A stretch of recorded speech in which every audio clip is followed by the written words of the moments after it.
Romanos 11. O futuro de Israel.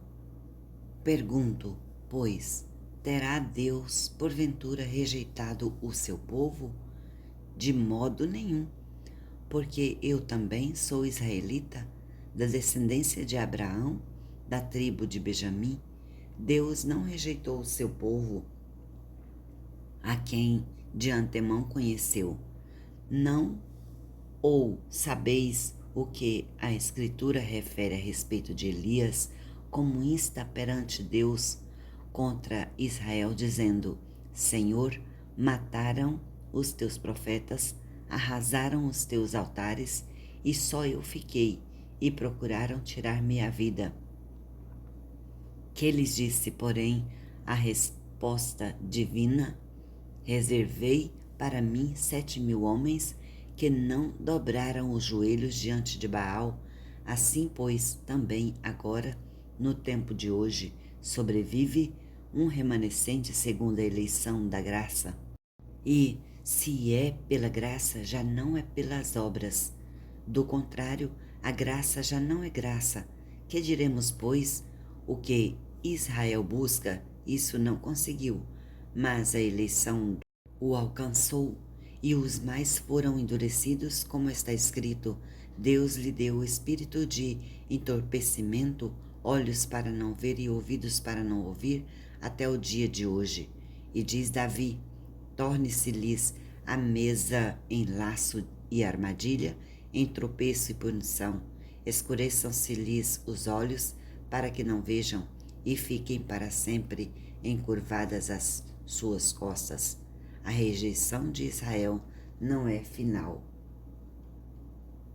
Pergunto, pois, porventura tropeçaram para que caíssem?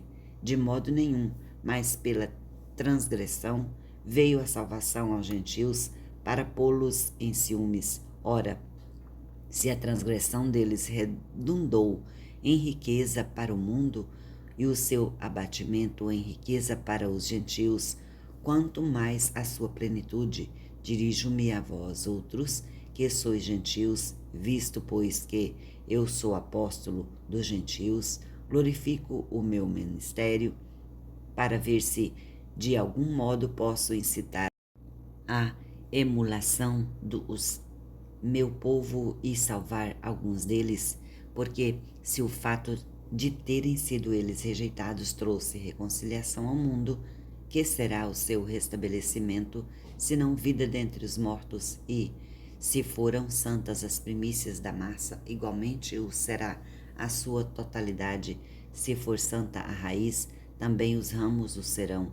Se, porém, alguns dos ramos forem quebrados, e tu, sendo oliveira brava, foste enxertado em meio deles, e te tornaste participante da raiz e da seiva da oliveira, não te glories contra os ramos. Porém, se te gloriares, sabe que não és tu que sustentaste a raiz, mas a raiz a ti. Dirás, pois, alguns ramos foram quebrados para que eu fosse enxertado. Bem, pela sua incredulidade foram quebrados. Tu, porém, mediante a fé, estás firme. Não te ensoberbeças, mas teme, porque se Deus não poupou os ramos naturais, também não te poupará. Considerai, pois, a bondade e a severidade de Deus para com os que caíram severamente, mas para contigo a bondade de Deus, se nela permaneceres. Doutra sorte, também tu serás cortado. Eles também, se não permanecerem na incredulidade, serão enxertados, pois Deus é poderoso para os enxertar de novo. Pois, se foste cortado da que, por natureza, era oliveira brava, e, contra a natureza, enxertado em boa oliveira, quanto mais não serão enxertados na sua própria oliveira aqueles que são ramos naturais? O último desígnio de Deus é misericórdia para com todos, porque não quero, irmãos, que ignoreis este mistério, para que não sejais presumidos em vós mesmos, que veio endurecimento em parte de Israel, até que haja entrado a plenitude dos gentios, e assim todo Israel será salvo, como está escrito: virá de Sião o libertador, e ele apartará de Jacó as impiedades. Esta é a minha aliança com eles quando eu tirar os seus pecados. Quanto ao evangelho, são eles inimigos por vossa causa, quanto, porém, à eleição, amados por causa dos patriarcas, porque os dons e a vocação de Deus são irrevogáveis. Porque assim como vós também, outrora fostes desobedientes a Deus, mas agora alcançaste misericórdia à vista da desobediência deles, assim também estes agora foram desobedientes, para que igualmente eles alcancem misericórdia à vista do que vos foi concedida, porque Deus a todos encerrou a desobediência a fim de usar da misericórdia para com todos. A maravilhosa sabedoria dos desígnios divinos.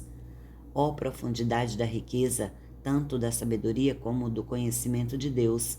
Quão insondáveis são os seus juízos e quão inescrutáveis os seus caminhos!